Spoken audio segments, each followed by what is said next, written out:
വിയേർഡായിട്ട് എക്സ്ട്രീമിൽ, കാരണം നമുക്ക് ചിന്തിക്കാൻ പറ്റില്ല. അതെന്റെ കൂടെ ആ ഫാന്റസി, അത് അവർക്ക് അങ്ങനെ ഒരു ഡ്രീം ഉണ്ടെന്നൊക്കെ പറഞ്ഞാൽ എനിക്ക് മെസ്സേജ് വരുമായിരുന്നു. ഇപ്പോഴും വരും. റീസെന്റ് ഞാനൊരു ഫോട്ടോ ഇട്ടപ്പോ അതെനിക്ക് ഷെയർ ചെയ്ത് തന്നിട്ട് അതിനൊരു അടിയിൽ എനിക്ക് ഒരു ഡ്രീം. അതൊക്കെ റിപ്ലൈ കൊടുത്തു കഴിഞ്ഞാൽ നമ്മൾ ചിലപ്പോൾ ഇപ്പത്തോടെ വൈറലാവും. പറയാൻ പറ്റില്ല. സോ അങ്ങനെയൊക്കെ വിയേർഡായിട്ടൊക്കെ പണ്ടൊക്കെ, ഇപ്പം ബേസിക്കലി കുറവാണ്. പണ്ടൊക്കെ ഫോട്ടോസ് ഒക്കെ എനിക്ക് അയച്ചു തരുമായിരുന്നു. പിന്നെ ഫാൻസ് ഇപ്പോഴും എനിക്ക് തോന്നുന്നുണ്ട്. ഫാൻസ് അല്ല, നമ്മളെ ഫോളോ ചെയ്യുന്ന കുറെ ആൾക്കാരാണ്. നമുക്കൊക്കെ ഫാൻസ് അല്ലല്ലോ, നമ്മൾ ഇഷ്ടമുള്ള ആൾക്കാരാണ്.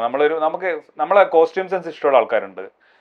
നമ്മളുടെ യൂസ് ചെയ്യുന്ന സൺഗ്ലാസസ്, ഇപ്പൊ ഞാൻ പോസ്റ്റ് ചെയ്യുമ്പോൾ ആൾക്കാർക്ക് ഏറ്റവും കൂടുതൽ ഇഷ്ടം നമ്മുടെ കോസ്റ്റ്യൂംസിനെ പറ്റി പറയും, ഷൂസ്. അപ്പൊ അതൊക്കെ കോംപ്ലിമെന്റ് ആയിട്ട് കിട്ടുന്ന അങ്ങനെ അത് ഫോളോ ചെയ്യുന്ന കുറെ ഫ്രണ്ട്സ് ഉണ്ട്, കുറെ നല്ല ഫോളോവേഴ്സ് ഉണ്ട്.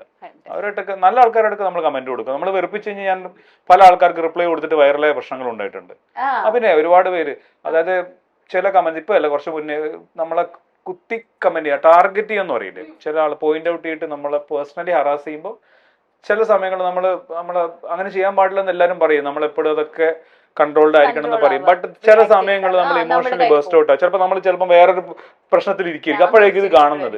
സ്വാഭാവികം നമ്മളത് മറന്നു പോകും. സോഷ്യൽ മീഡിയ എന്നുള്ള ഒരു പ്ലാറ്റ്ഫോം നമ്മൾ മറന്നു പോകും. പക്ഷെ അത് നമുക്ക് തന്നെ അത് വലിയൊരു